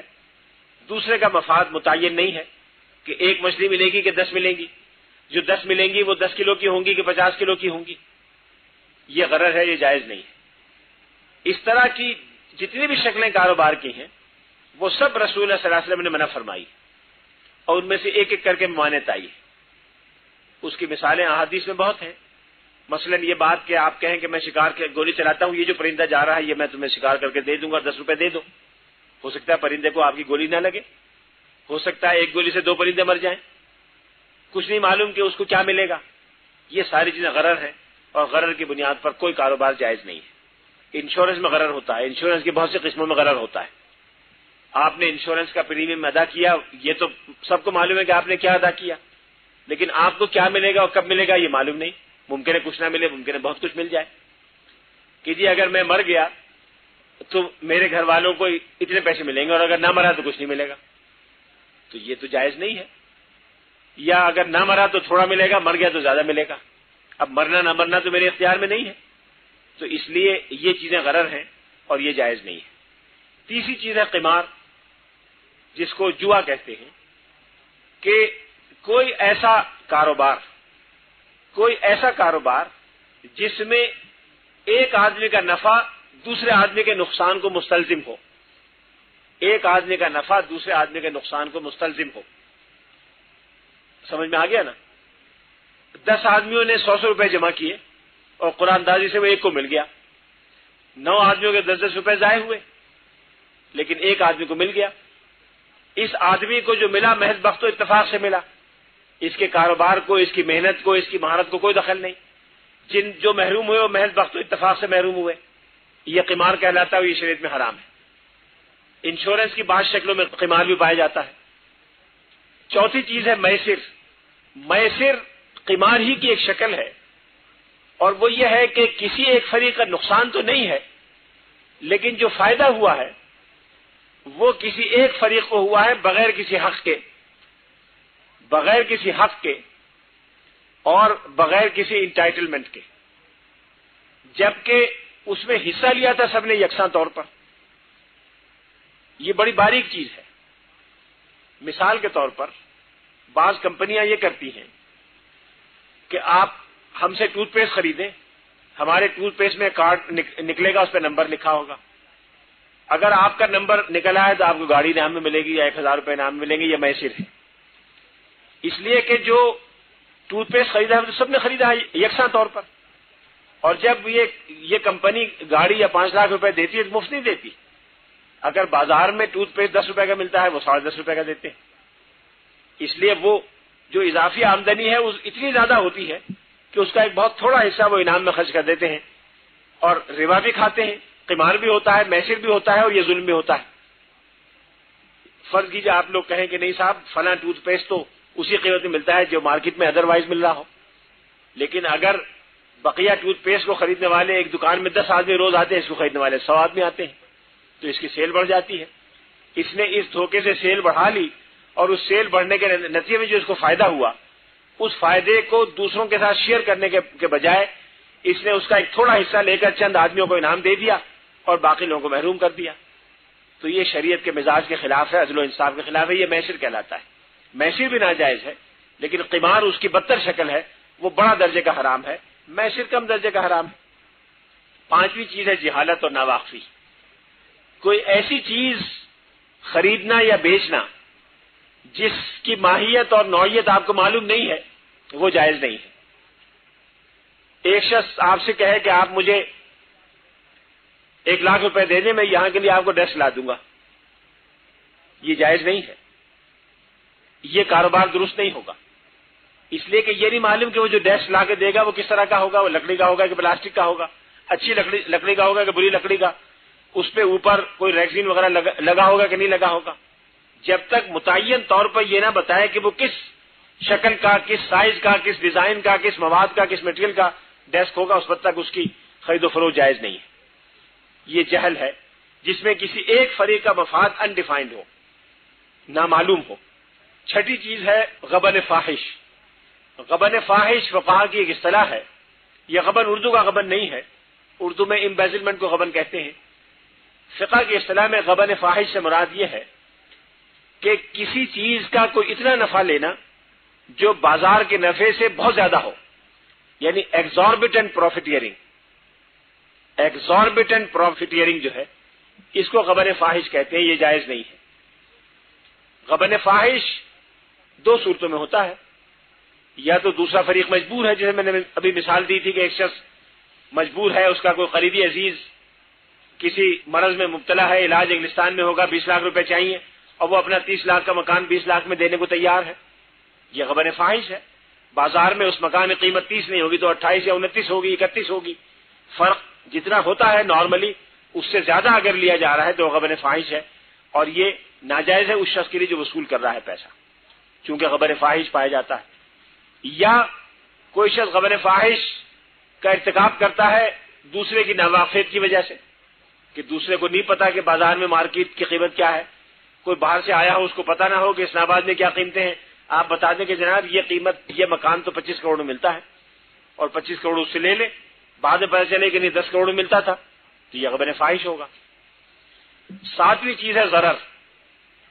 کوئی ایسا کاروبار اور کوئی ایسی تجارت جس میں کسی کو ایسا نقصان پہنچا ہو جو نارمل حالات میں نہیں پہنچنا چاہیے، وہ ضرر کہلاتا ہے. اور حدیث میں آیا کہ لا ضرر ولا ضرار، لا ضرر ولا ضرار، نہ نقصان اٹھاؤ نہ جوابی نقصان پہنچاؤ، نہ نقصان اٹھاؤ نہ جوابی نقصان پہنچاؤ. ضرر کی بنیاد پر بہت تفصیلی احکام ہیں. لوگوں نے ضرر پر کتابیں لکھی ہیں، درجنوں کتابیں ضرر پر لکھی گئی ہیں کہ ضرر کے احکام کیا ہیں. اس وقت اتنے 3-4 جملے کافی ہیں کہ ضرر سے مراد وہ نقصان ہے جو کوئی شخص کسی ایسے عمل کے نتیجے میں اٹھانے پر مجبور ہو جس کو اٹھانے کا وہ پابند نہیں ہے، جس کے اٹھانے میں اس کی کوئی ذمہ داری یا کوتاہی کا دخل نہیں ہے، اور جو نارملی عام حالات میں اس طرح کے کاروبار میں آدمی نہیں اٹھاتا، وہ ضرر ہے. نہ آپ ضرر پہنچائیں نہ کسی کے ضرر میں جوابی اس کو ضرر پہنچائیں. جوابی ضرر بڑی اہم چیز ہے. کسی شخص نے آپ کے مکان کی دیوار گرا دی، یہ اس نے ضرر پہنچایا. اب آپ کے لیے جائز نہیں کہ آپ جا کے اس کے مکان کی دیوار گرا دیں، یا قصاص نہیں چلتا. آپ کو جو داد رسی ملے گی وہ یہ کہ آپ اس دیوار کی قیمت وصول کر لیں، اس کو دوبارہ بنانے کی اجرت اس سے وصول کر لیں، اور جو اخراجات ہوئے ہیں وہ اس سے لے لیں. اس سے زیادہ کہ آپ کو انٹائٹلمنٹ نہیں ہے، اس کی دیوار گرانے کی اجازت نہیں ہے. کسی نے آپ کی گاڑی کا شیشہ توڑ دیا ڈنڈا مار کے، آپ اس کی گاڑی کا شیشہ توڑ دیں، یہ جائز نہیں ہے. شیشے کی قیمت وصول کر لیں. ایک چیز اور ہے جو رسول اللہ صلی اللہ علیہ وسلم نے بیان فرمائی، وہ ہے جس کو حضور نے فرمایا کہ حدیث میں آیا کہ نہا رسول اللہ صلی اللہ علیہ وسلم عن بیعتین فی بیعتن، کہ 2 کاروباروں کو اس طرح آپس میں ملا دیا جائے کہ دونوں کے مفادات ایک دوسرے کے تابع ہو جائیں، ایک دوسرے پر موقوف ہو جائیں. یہ جائز نہیں ہے. مثال کے طور پر ایک عام خرید و فروخت ہے، جائز ہے میں آپ سے ایک چیز خریدوں، آپ فروخت کر دیں، یہ جائز ہے. لیکن میں یہ کہوں کہ یہ چیز آپ مجھے 1 لاکھ روپے کی بیچ دیں، یہ مار کر آپ مجھے 1 لاکھ روپے کا فروخت کر دیں، اور اس کے بدلے میں آپ مجھے 1000 روپے قرض دے دیں، یہ جائز نہیں ہوگا. یہ دونوں ایک دوسرے سے انکنسسٹنٹ ہیں. اس کی قیمت 1 لاکھ روپے نہیں ہے بازار میں، اس کی قیمت کم ہے. یہ 1000 روپے جو آپ مجھے دے رہے ہیں یہ اس سے انکنسسٹنٹ ہے، یہ ربا کا راستہ کھولتا ہے. بعض کاروبار ایسے ہیں کہ اگر ان 2 کاروباروں کو ملا دیا جائے تو اس کے نتیجے میں یا ربا قائم ہوگا یا قمار قائم ہوگا. اس لیے رسول اللہ صلی اللہ علیہ وسلم نے 2 انکنسسٹنٹ اور غیر مربوط کاروباروں کو ایک دوسرے پر ڈیپینڈیبل بنانے کی، ایک دوسرے پر موقوف کرنے کی ممانعت کی. 2 الگ الگ انڈیپینڈنٹ ہو تو ہو سکتے ہیں، آپ 2 الگ الگ کاروبار کریں جن کا ایک دوسرے سے کوئی تعلق نہ ہو، دونوں اپنے طور پر جائز کاروبار ہوں، آپ طے کریں کہ ہم دونوں کریں گے، وہ ٹھیک ہے. لیکن ایک کاروبار کا مفاد دوسرے پہ ڈیپینڈ کرتا ہو، دوسرے کا پہلے پہ کرتا ہو، یہ درست نہیں. نویں چیز آپ نے فرمائی لا تبع ما لیس عندک، جو چیز تمہارے پاس نہیں ہے وہ فروخت مت کرو. لہذا جو چیز اس وقت آپ کی ملکیت اور قبضے میں نہیں ہے اس کی فروخت جائز نہیں. آج کل فیوچر سیلز کا بڑا کاروبار ہے، شیئرز کا کاروبار ہوتا ہے، اور وہ فیوچر سیلز کی بنیاد پر کہیں کا کہیں پہنچ جاتا ہے. آپ نے کہا کہ فلاں کمپنی جو آگے چل کے لانچ ہوگی، کوٹ ہوگی اسٹاک مارکیٹ میں، اس کے 1 لاکھ شیئرز میں نے خرید لیے. ابھی نہ کمپنی لانچ ہوئی ہے، نہ کمپنی کوٹ ہوئی ہے، نہ اس کے شیئر لانچ ہوئے ہیں، آپ نے 1 لاکھ شیئر خرید لیے. جب کمپنی لانچ ہونے کے وقت قریب آیا تو پارٹی بڑی مضبوط ہے، اس کے پاس پیسے بہت ہیں، خیال ہے کہ اس کے شیئر کی مارکیٹ ویلیو بڑھے گی. آپ نے پہلے ہی اس شیئر کو بیچ دیا. ابھی نہ شیئر ہے نہ کچھ ہے، نہ آپ کے قبضے میں ہے، اور 1 لاکھ کا شیئر آپ نے 5 لاکھ روپے میں بیچ دیا. جب کمپنی لانچ ہو گئی تو معلوم ہوا کہ اس کو انڈر رائٹ کر دیا تھا کسی بڑے بینک نے، اس کا 10 روپے کا شیئر 50 روپے کا ہو گیا، کسی اور نے خرید لیا. تو یہ جو خرید در خرید ہے کہ نہ ابھی کوئی چیز قبضے میں ہے نہ آپ کے ملکیت میں ہے، یہ جائز نہیں ہے. یہ بھی ربا کا راستہ کھولتا ہے اور یہ قمار کا راستہ بھی کھولتا ہے.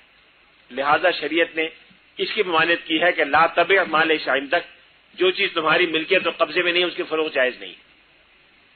10ویں شرط ہے تقوم، جو میں پہلے بیان کر چکا ہوں کہ وہ چیز مال متقوم ہو جس کی بنیاد پر کاروبار ہو رہا ہے.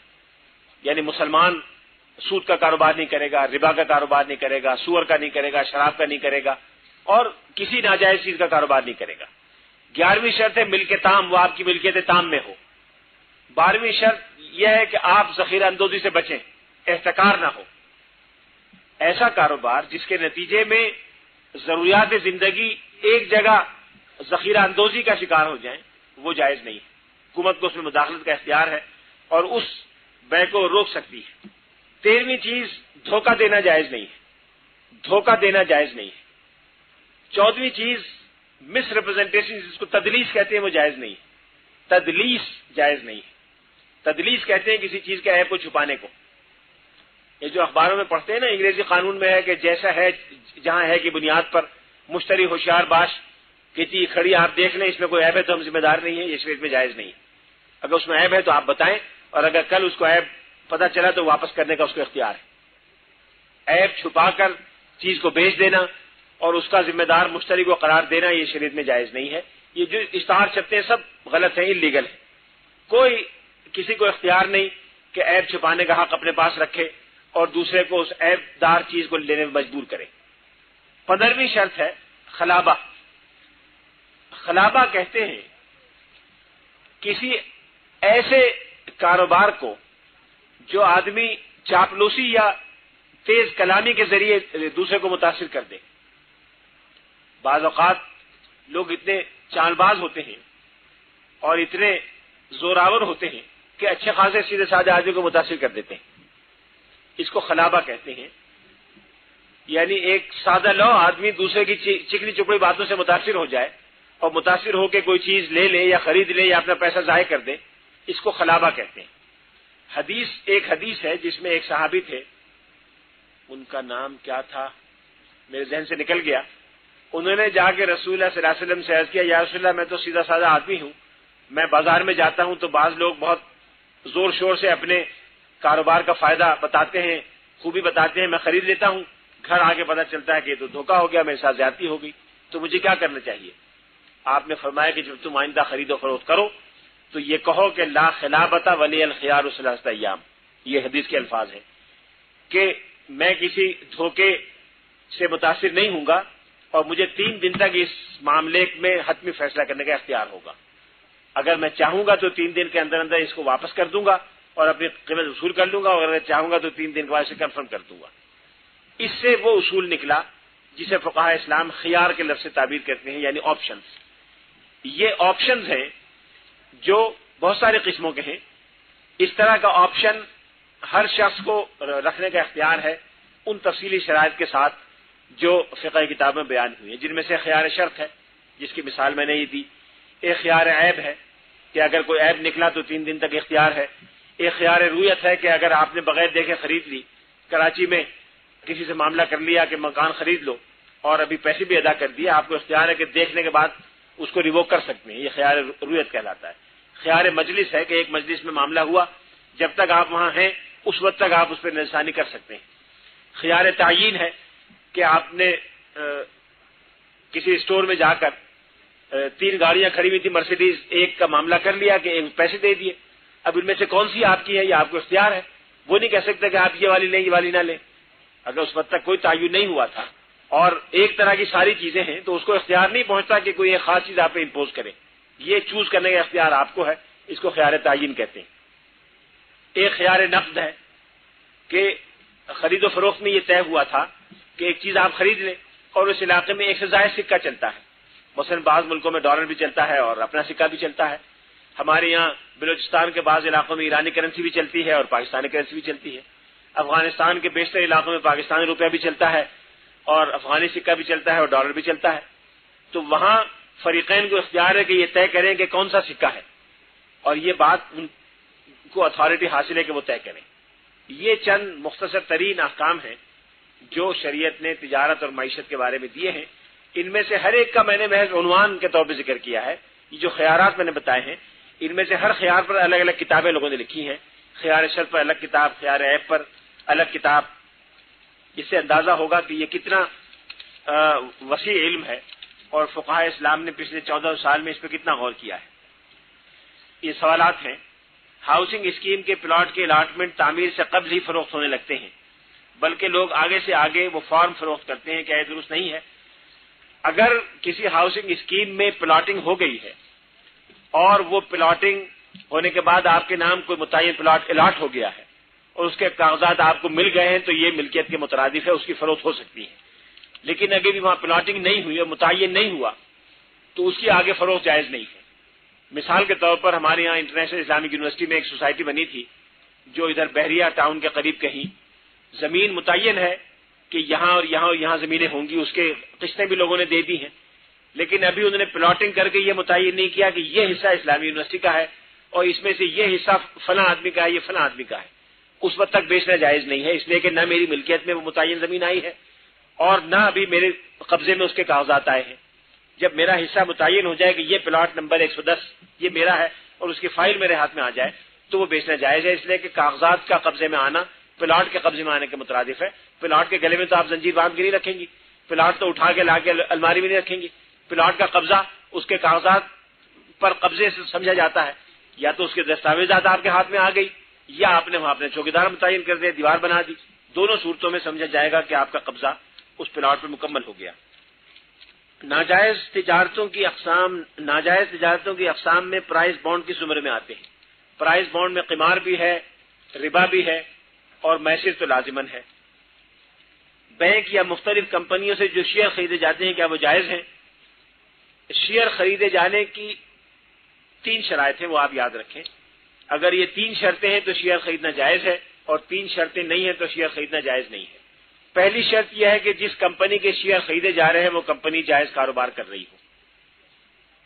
دوسری شرط یہ ہے کہ جس کمپنی کے شیئر خریدے جا رہے ہیں اس کمپنی کے پاس ٹینجیبل ایسٹ موجود ہو، ٹینجیبل فزیکل ایسٹ موجود ہو۔ تیسری شرط یہ ہے کہ شیئرز کی فیوچر سیل نہ کی جائے۔ اگر یہ تینوں شرطیں ہوں تو شیئر کی خرید و فروخت جائز ہے۔ مشارکہ کی تعریف بتا دیں، کیا نفع نقصان کی شراکت پر بینک سے جو لوگ نفع لیتے ہیں وہ سود ہوگا؟ مشارکہ کی تعریف یہ ہے کہ 2 یا 2 سے زائد آدمی مل کر پیسہ لگائیں اور ان میں سے سب یا ان میں سے کچھ اس کاروبار کو مینج کریں اور جو نفع ہو وہ متعین شرائط کے مطابق تقسیم ہو اور اگر نقصان ہو تو لوگوں کے کنٹریبیوشن کے مطابق ہو۔ اصول یہ ہے کہ نفع ہوگا تو واپس کی شرائط کے مطابق طے کیا جا سکتا ہے۔ مثال کے طور پر آپ نے 50 روپے لگائے، دوسرے نے 25 لگائے، تیسرے نے 25 لگائے، تیسرے نے 20 لگائے اور ایک شخص نے 5 روپے لگائے۔ جس نے 5 روپے لگائے ہیں وہ کاروبار کا بڑا ماہر ہے، آپ ماہر نہیں ہیں۔ اب وہ یہ کہہ سکتا ہے کہ میرے کنٹریبیوشن تو 5 روپے ہیں لیکن میں نفع میں سب کو برابر رکھوں گا اور سب 25 روپے نفع لیں گے۔ یہ کرنا جائز ہے، اس لیے کہ ہو سکتا ہے جس نے 50 روپے لگائے ہیں وہ کاروبار کا ماہر نہ ہو، جس نے 5 لگائے ہیں وہ ماہر ہو، وہ اپنی مہارت کے لحاظ سے زیادہ پیسے لے سکتا ہے۔ اس لیے اصول یہ ہے کہ الربح علی ما شرطا، کہ نفع کا تعین تو ان شرائط کی بنیاد پہ ہوگا جو فریقین نے طے کی ہے۔ والوضیعۃ علی قدر المالین، اور اگر نقصان ہوگا تو جس نے جتنا پیسہ لگایا ہے اتنا نقصان ہوگا۔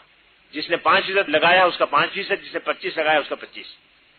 جو لوگ نفع نقصان کی بنیاد پر بینکوں سے نفع لیتے ہیں وہ یقیناً سود ہے، اس لیے کہ بینک جو آگے روپیہ دے رہے ہیں وہ نفع نقصان پہ نہیں دے رہے۔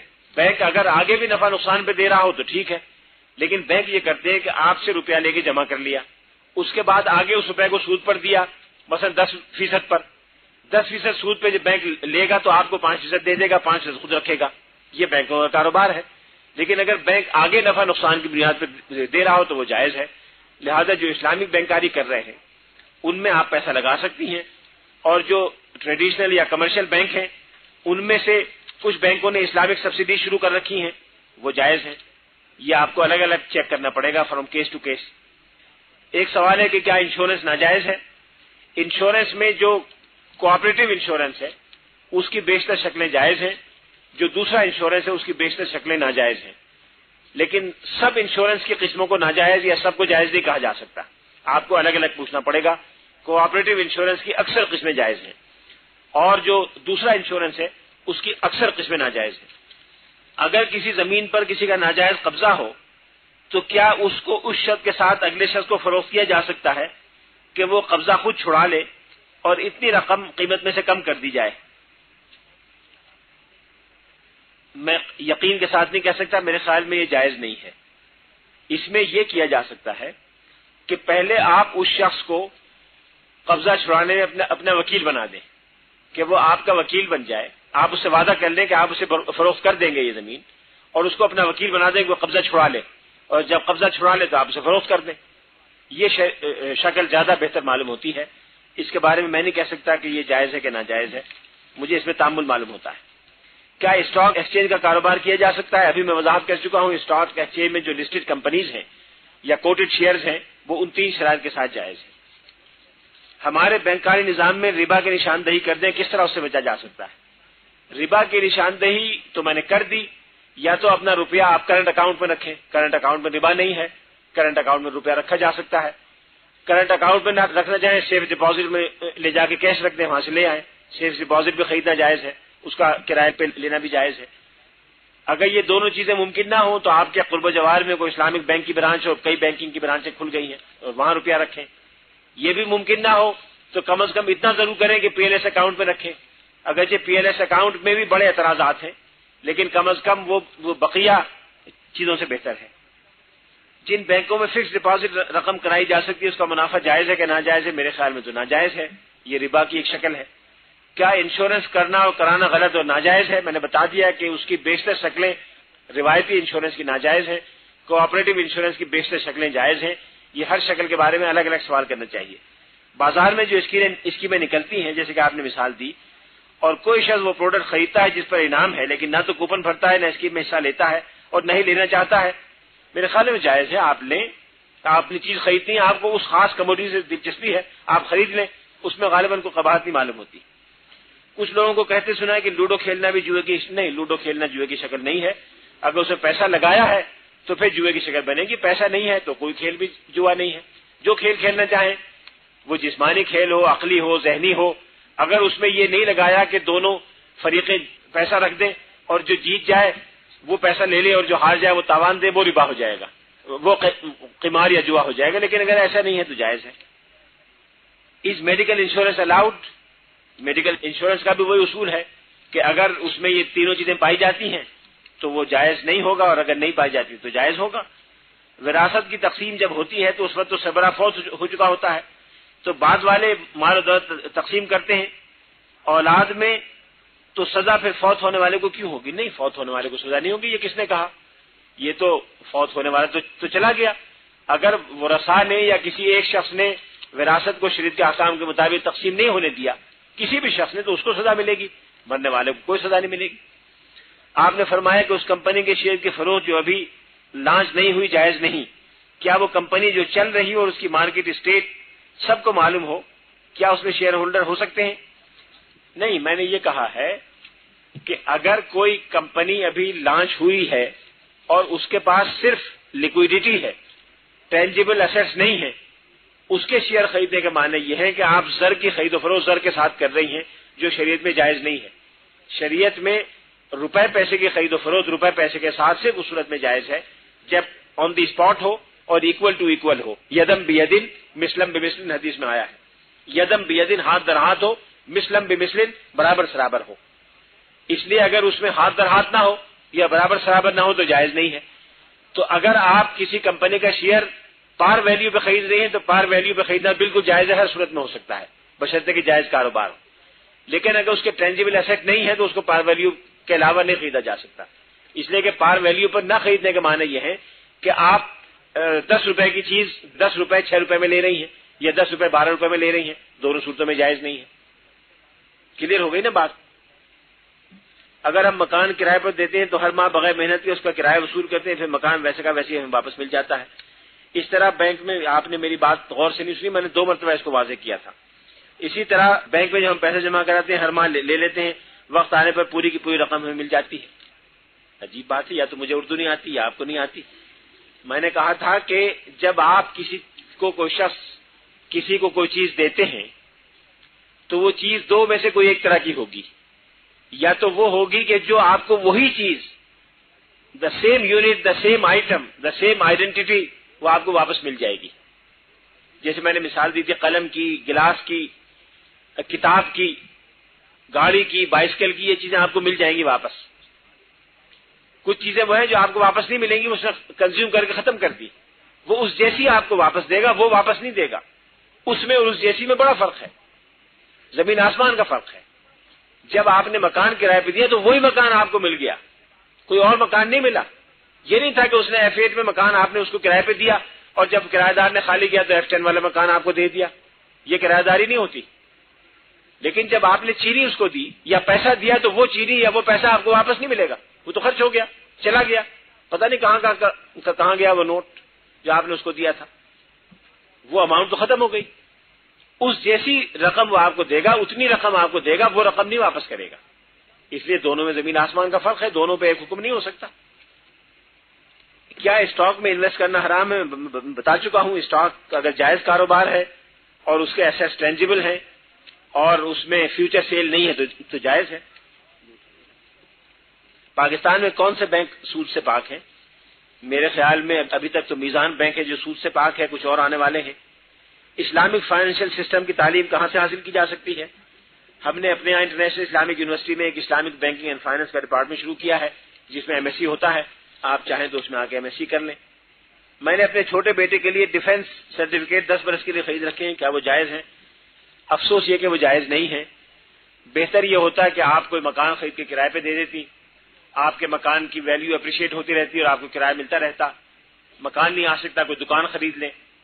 یہ ایک ٹینجیبل ایسٹ ہے، آپ کے پاس ایک فزیکل ایسٹ ہے، موجود رہے گا، اس میں ربا کا خطرہ نہیں ہے، اور جائیداد کی قیمت بڑھتی رہتی ہے، پیسے کی قیمت گھٹتی رہتی ہے۔ یہ ہر جگہ کا قاعدہ ہے، اس لیے وہ چیز لیں جس میں دین کا بھی فائدہ ہو اور دنیا کا بھی فائدہ ہو۔ وآخر دعوانا ان الحمد للہ رب العالمین۔ السلام علیکم۔